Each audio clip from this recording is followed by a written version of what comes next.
Hey, what's up, folks? This is Pastor Charles Humphrey of Hope's House Christian Ministries. I'd like to welcome you to our Men's VIP Conversation.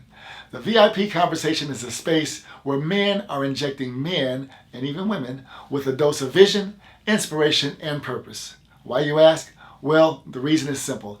I know you have a big God-sized dream, a big God-sized vision, things you want to accomplish so you can impact the world around you. I also know that you have big opposition, big obstacles, big challenges ahead of you as you pursue those dreams. So we created this space to help you overcome the effects of procrastination, stagnation, and even intimidation of accomplishing that dream that's right before you, that's in your sight. So listen, we've assembled some great people, some great men who have experiences, backgrounds, and challenges they've overcame to pursue their dream as well. So I want you to pull up a chair, sit back, relax, and lean in and listen to these men as they share their vision, inspiration, and purpose with you. Let's get to it.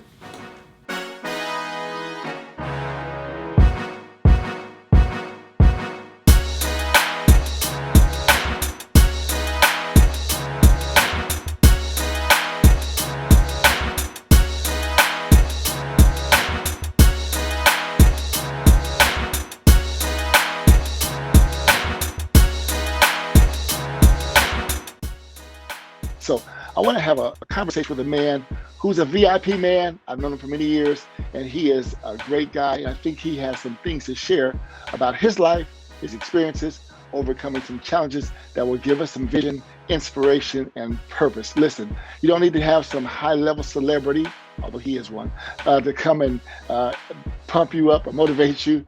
There are men right around you that can give you vision, inspiration, and purpose. So I want to introduce you to a man who needs no introduction, at least not to me, named Roger Melvin. Roger, how you doing today, sir? I'm doing fantastic, sir. Thank you for having me for the VIP conversation. Yeah, you're probably wondering why I asked you to be a VIP, because in my mind, you are a VIP. I But appreciate it. I appreciate it. I want other guys to understand some of the things that make you a VIP, because every man that's handling his job, taking care of Yeah, family, taking care of businessman, you're a VIP. And these days where there's such a great leadership void, we need men to step up. And you've been doing that, man. I appreciate that. I appreciate you. I appreciate you. And listen, it's one thing to step up, and that's a great thing to do, but it also takes someone to create the space for you to do that. So hats off to you as well. Well, we're trying to keep it going, man. We want to inspire other Yeah. guys as we go along. Okay, so listen, I know that you're a stage producer. You're great with video. You're great with technical things. But can you tell our what? So I wear a few different hats. I started off as a assistant director in kind of music videos, but with a desire to direct. So I finally got that opportunity a while back. So directing of feature films, assistant director, then that transitioned into stage management of live television. And then that translated into some opportunities to do some post work, and that translated into owning my own business. And so it's just, we're just growing, man. We're just trying to, I tell people all the time, I'm just trying to put babies through college, man. Just trying to put babies through college. Yeah, singular goal. Get them kids through college so you That's can it. retire and they can take care of you. That's it, No, good sir. enough. So now lots of guys, now we're in Hollywood, in LA, lots of folks in video, Yeah. entertainment field. What are the specific types of projects you work on these days in terms of production? My bread and butter as a stage manager is kind of my day-to-day job. So I am the lead stage manager for Dancing with the Stars and for American Idol. I started those shows last year. So those are great. I love live television.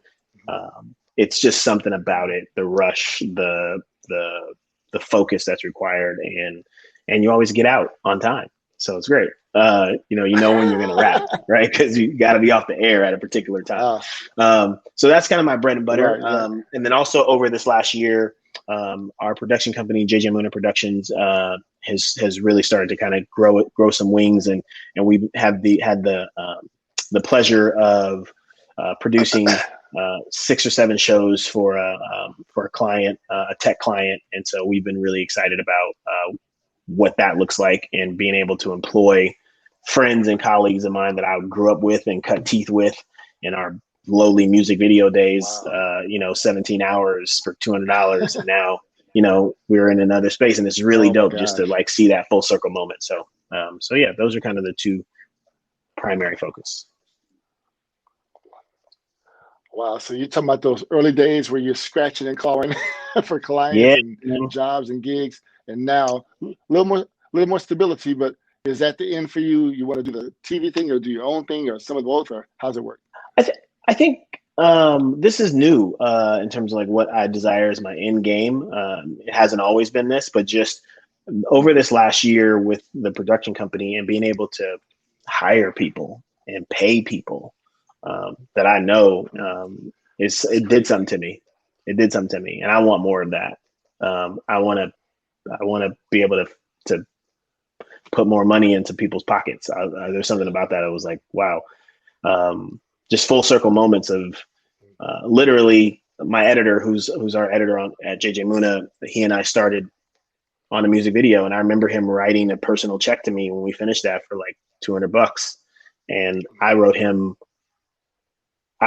his company a 6-figure check. Whoa. Are you serious? Yeah, Okay. We balling. We it shot blew calling. blew Okay. my mind. Just Just a. talk about a full, like this is where we started, and to know like this is a friend of mine and someone who I enjoy working with in the industry, someone who I trust, someone who has character, someone who's a good man, and is really talented. So just that full circle moment just really blew me away. Right. So I think in terms of That what my goals is. are and aspiration, I want to be doing that more. Yeah.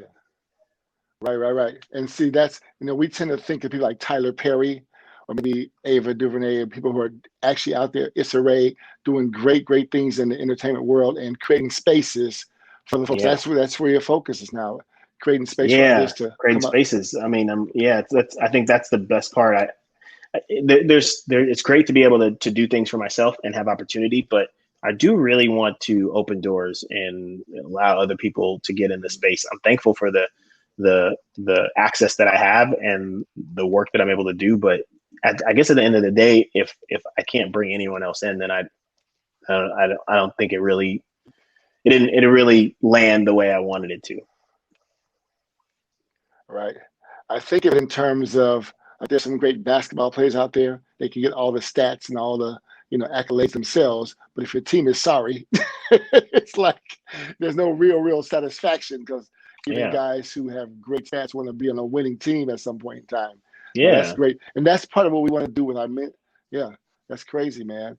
That's part of what we want to do with our men's vision life. Get guys in places where they can not just get their own, secure the bag, as they say, but help others do the same. So tell me, 100%. tell me this in terms of in terms of your faith. You're a man of faith. I know that you're a believer, and how's that tie into the challenges, the ups and downs, the end goal, even the purpose that you think you're called to? In terms of like the day to day of it, there's not a huge separation in terms of like my faith. Like I wear all that on my sleeve. I wear my faith on my sleeve. I wear my family on my sleeve. I wear my blackness on my sleeve. It doesn't matter if I'm in a live show or if I'm doing a corporate job. Like Mhm. you know who you're getting when you get Roger Melvin, and I'm proud of that. I'm also a Mhm. person who firmly believes that I'm in customer service. Right. Like at the end of the day, I for some people that may sound silly, but um, I'm about providing an experience. Okay. Um, so I may not be the best stage manager that ever was, but you get an experience when you work with me. And my hope is that because of that experience, you want to work with me again. Mhm. So if you kind of take that into a ministry standpoint, like a lot of people have said, when I'm on jobs, like, oh man, the atmosphere, the environment, the vibe that you bring, and all of these things, but like that's just Jesus, right? All So, right. and that's what I'm wanting to bring to the table. So that's kind of like the impasse of those two things. And then in terms of how it affects my long term goal, um, I think it's just that in terms of passing the torch, or, Bible talks about leaving an inheritance for your children's children. And it's not for my children at this point, but other people who are coming up behind me who I want to be able to give access to and train. So that's kind of I would say the connection between my faith and what I do.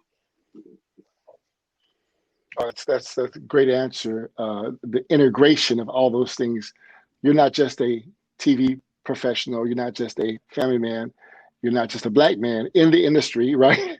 All those Yeah. things are who you are, and you bring that to the table. And I don't think I could do it any other way. Like,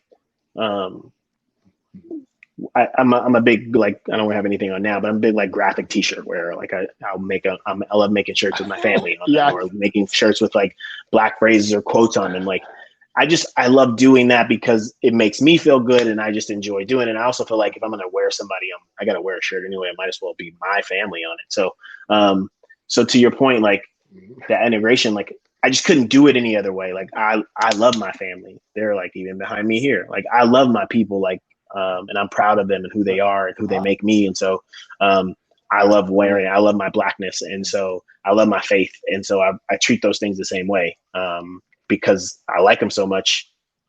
I don't mind telling people about it, or, just wearing them and being outwardly about them. So not even in on some, like, I'm trying to like win people over necessarily. I'm just trying to, I always feel like there's levels to this whole seed and harvest thing, right? There's a process to it, right? I don't need to sow the seed, water the seed, reap the harvest. Like I don't need to do all of the steps. Right. I can just get in where I fit in, right? So if I'm watering something that someone else already dropped in you, or if I'm just seeding something that someone else already got, like wherever we find ourselves in that mix is good for me. But I just want to be in the process. That sounds good. That's a great. Listen, I appreciate that, because for me as a pastor, I've seen people who want to aspire to be in Hollywood or entertainment, or even what we call a secular field. Sometimes feel like they have to leave part of them at home, and bring a certain part to the job or the office. And even as a Christian, or as an African American, and we know that in our culture, in some job situations, we have had to kind of tone things down and not be our true selves. What's the term? Code switching. Code switching. Things like that. And so, yeah. So I know that those have been challenges for some of us, but I think what you're talking about is really being authentically yourself. Yeah. Because again, like I feel like I'm providing an experience, right? So if I don't give you all of me, then what's the experience, right? Mm-hmm. So, all of these parts of me, like, whether it's like anyone who knows me knows I like a nice pair of shoes. Maybe 25 nice pairs of shoes, but I like a nice pair of shoes, right? So like that's a thing, right? It's a conversation starter. It's like, oh, that guy always wears it's that guy with the shoes and the shirts, that guy with the black shirts, that guy with that guy, like. So yes, I want to give you all of me because I feel like I'm in my best self that way. You get to experience me in my best self that way, and then hopefully we'll do more things together, provided that we rock together. Cool. So let's go back in time. What are your first recollections of the inklings of the seed of vision for this career path, or impacting lives? What do you attribute that to? Where did it come from, or did it happen over time? Yeah, no, it was pretty definitive. 7th grade, our junior high had call it ITV. It was like a news station.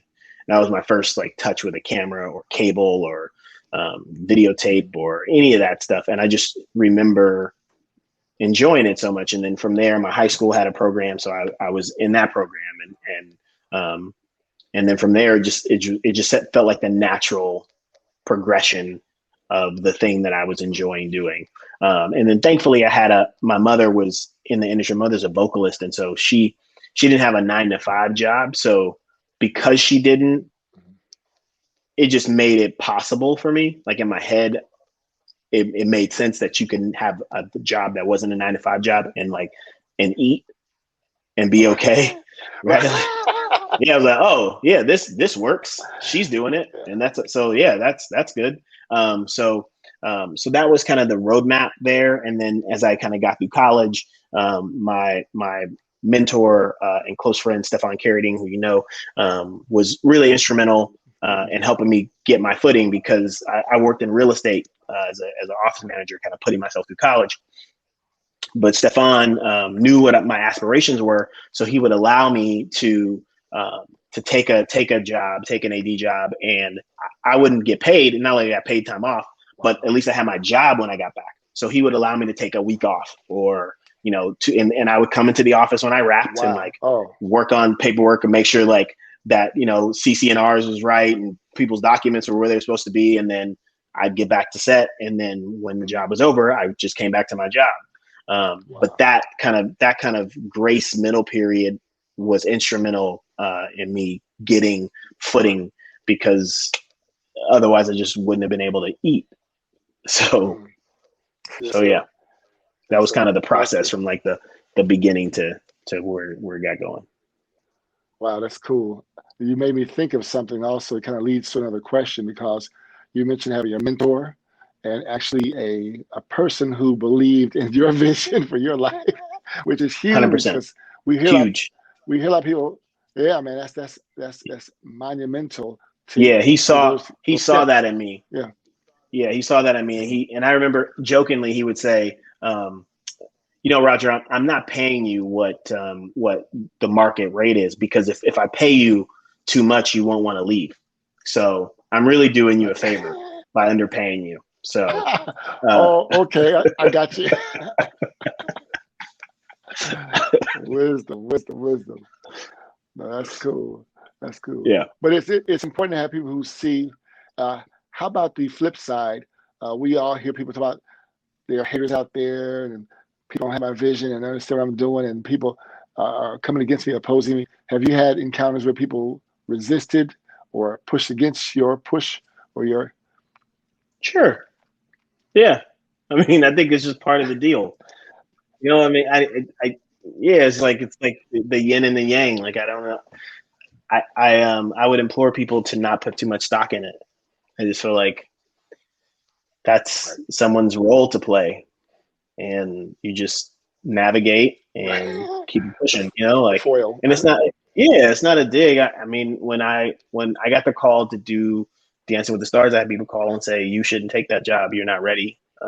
That job's going to, embarrass you, that, and well-meaning. It wasn't like they were even like fully bitter or angry about it, but just that's what they thought. Right. But that's cool. That's for you to think. I mean, I got to do what I got to do. So, the hater thing, man, just, I don't know. Just don't put too much stock in it. Amen. Sounds good. Let me give you a question that kind of ties into. So we talked about your own personal vision, the inkling, the spark that got you going, the catalyst, as you would. What inspires you on a day-to-day basis? Is it the action? Is it the being around celebrities? Or is it the deadlines? Or is it the feeding your kids? I mean, as I get older, it's feeding the kids, bro. It's paying the bills and feeding the kids. I'm not going to lie to you, is kind of the inspiration. I enjoy what I do. I enjoy who I do it with. I think that's a huge part for me. I'm a big proponent and believer of I call them YPs. There are your people and there are not your people, right? And it doesn't mean that the not your people are bad people. They're just not your people. My goal is to find my people as quick as I can and kind of move in that space. And when I do, I feel like we do our best work together as a unit. And I feel like I love what I do, but I really love who I do it with. I love the team that we assemble. I love the directors that I work with. And most of the talent, the people that we get to work with are really cool. Like Ryan Seacrest is a cool dude. Like Tyra Banks is cool. Like we have a good time. We laugh. We get jokes. Like I lost $100 to Ryan Seacrest last season, like just on a win bet. Like, And my daughter's like, "Are you betting the richest dude?" Like, what? I was like, "Hey, we're having some fun, man. I'm gonna win that back next season. It's not a big deal." So just because just I want to keep it light and keep it moving and have a good time, because I feel like that's why most of us got in this business, because we were gonna do something fun. So if you're not having fun, I just feel like, well, then there's plenty of other jobs to be doing that can take your fun away.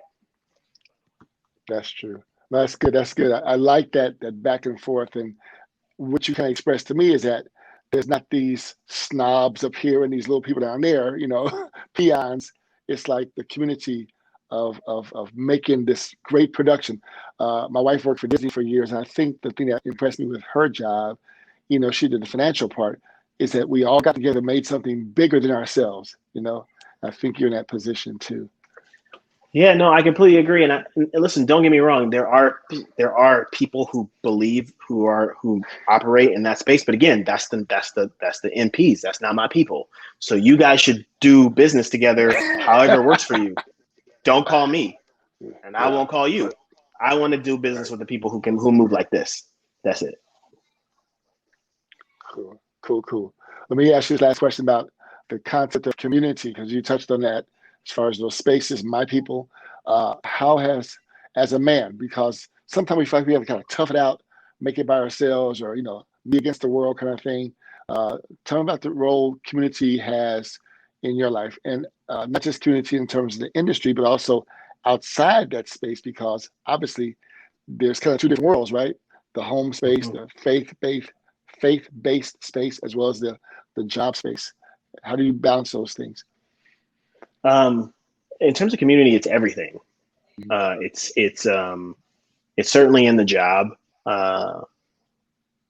because I want to be working with people who have my back, whose backs I have, and we looking out for one another. In terms of even other endeavors, other businesses that we own, like we do those in tandem with another family or with another group or another team, just because I believe there's strength in numbers. And that's just a smart way to go about it. In terms of just friendships, it's the smart move. In terms of marriage, it's a smart move, whether it's a marriage counseling team, whether it's a couple that we can lean on and ask questions, and whether we, if I go sit down with Uncle Kelvin and Auntie Terry and ask them to just hit us with the sage wisdom of married life, then that's that. I need community, period, on just all levels, even in the raising of our children. Our kids, my oldest son probably thinks he chooses his friends, right? He's 16. I'm pretty sure that's what he thinks. But the truth of the matter is we choose parents, and we're choosing people who we can do life with, because we trust how they raise their kids, so we can move together. So it's all community. It's like in every facet. Yeah. That's huge. Okay, last question before I let you go to do some big, amazing things. Wildest, audacious dream. What is it? We had an opportunity. Yeah, we did. We had an opportunity the other day, maybe a month ago.